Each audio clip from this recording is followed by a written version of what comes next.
मनुष्य को परम पुरुषम अर्थात दिव्य लोक में भगवान का चिंतन करना चाहिए और उनको प्राप्त करना चाहिए। चरम अनुभूति या चरम उपलब्धि के साधन भगवत गीता में बताए गए और इस ज्ञान के द्वार सबके लिए खुले हैं। किसी के लिए कोई रोक टोक नहीं। सभी श्रेणी के लोग भगवान को प्राप्त कर सकते हैं, चिंतन कर सकते हैं, उनके पास पहुंच सकते हैं, क्योंकि भगवान श्री कृष्ण, उनका श्रवण चिंतन हर के लिए संभव है। इस तरह से भगवान कहते हैं कि वैश्य, पतिता, स्त्री या श्रमिक अथवा अधम योनि को प्राप्त मनुष्य भी परम को प्राप्त कर सकता है। उसे आध्यात्मिक विकसित बुद्धि की आवश्यकता नहीं पड़ती। ये बात है कि जो कोई भक्ति योग के सिद्धांत को स्वीकार करता है और परमेश्वर को जीवन के आश्रय तत्व सर्वोच्च लक्ष्य का या चरम लक्ष्य के रूप में स्वीकार करता है, वह आध्यात्मिक आकाश में भगवान तक पहुंच सकता है। यदि कोई भगवत गीता में बताए गए सिद्धांतों को ग्रहण करता है तो वह अपना जीवन पूर्ण बना सकता है और जीवन की सारी समस्याओं का स्थायी हल पाता है। यही पूरी भगवत गीता का सार है। सारांश भी है कि भगवत गीता दिव्य साहित्य है जिसको ध्यान पूर्वक पढ़ना चाहिए। यदि कोई भगवत गीता के उपदेशों का पालन करे तो वह जीवन के दुखों का तथा चिंताओं से मुक्त हो जाता है। वह जीवन में सारे भय से मुक्त हो जाता है। उसका अगला जीवन आध्यात्मिक होगा और एक अन्य लाभ भी होगा। यदि कोई भगवत गीता को निष्ठा तथा गंभीरता के साथ पढ़ता है तो भगवान की कृपा उसके सारे पूर्व दुष्कर्मों के फलों का उस पर कोई प्रभाव नहीं पड़ता है। भगवान भगवत गीता के अंतिम अंश में जोर देकर कहते हैं, सब धर्मों को त्याग कर एकमात्र मेरी शरण में आओ, मैं तुम्हें समस्त पापों से मुक्त कर दूंगा, तुम डरो मत।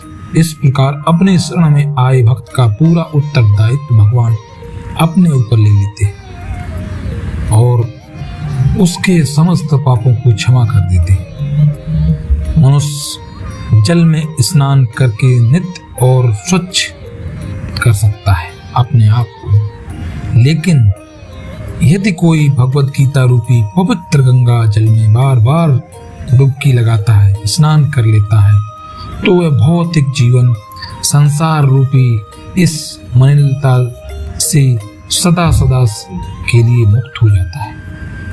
भगवत गीता में भगवान श्री कृष्ण कहते हैं, क्योंकि भगवत गीता भगवान के मुख से निकली है, अतएव किसी अन्य वैदिक साहित्य को पढ़ने की आवश्यकता नहीं रहती। उसे केवल भगवत गीता का ही ध्यान पूर्वक तथा मनोयोग से श्रवण तथा पाठन करना चाहिए।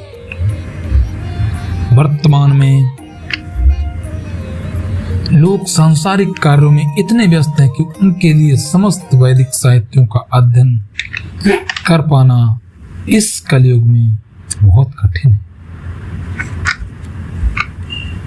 इस कलयुग में जो लोग पर्याप्त बुद्धिमान हैं वे भगवान उनके पार्षदों साहित्य संकीर्तन करके उनका पूजा पाठ करते हैं। श्री कृष्ण कहते हैं कि जो व्यक्ति भगवत गीता का पूर्ण रूप से अध्ययन करता है, उनके बताए रास्ते पर चलता है, वह जीवन में हमेशा सफल होता है। इस वैदिक साहित्य का अध्ययन कर पाना इस समय लोगों के पास बहुत कम टाइम है, परंतु इसकी आवश्यकता इतनी नहीं, केवल एक पुस्तक भगवत गीता ही पर्याप्त है, क्योंकि यह समस्त वैदिक ग्रंथों का सार है। भगवत गीता सारे ग्रंथों का सारांश है और कर्म के लिए मनुष्य के जीवन से लेकर अंत तक सारे जो भी उसके सीढ़ियां हैं चलने के लिए सबको मार्गदर्शन करता है। जो गंगा जल पीता है वह मुक्ति प्राप्त करता है, अतएव उसके लिए क्या कहा जाए। भगवत गीता का अमृत पान करता हो। भगवत गीता महाभारत का अमृत है और इसे भगवान कृष्ण ने स्वयं सुनाया है।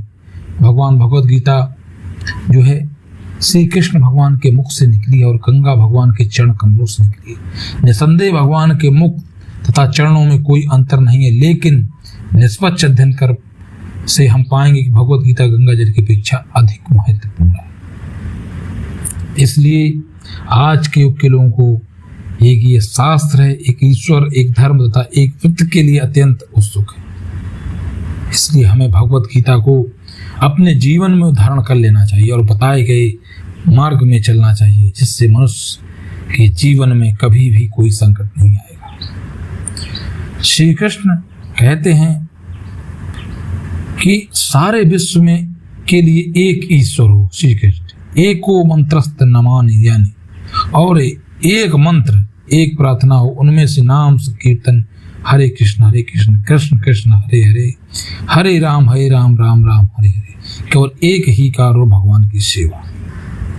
और अपने जीवन में जो भी मनुष्य दूसरे कार्य करता है भगवान की सेवा के अलावा, उनमें से भगवत गीता के अध्याय में बताए गए सारे कर्मों को और उनमें बताए गए सारे प्रश्नों के उत्तर को अपने जीवन में धारण करके उसी मार्ग में चले जो भगवान अर्जुन को बताते हैं। इससे जीवन में हमेशा सफल होंगे और मुक्ति को प्रदान हो जाओगे।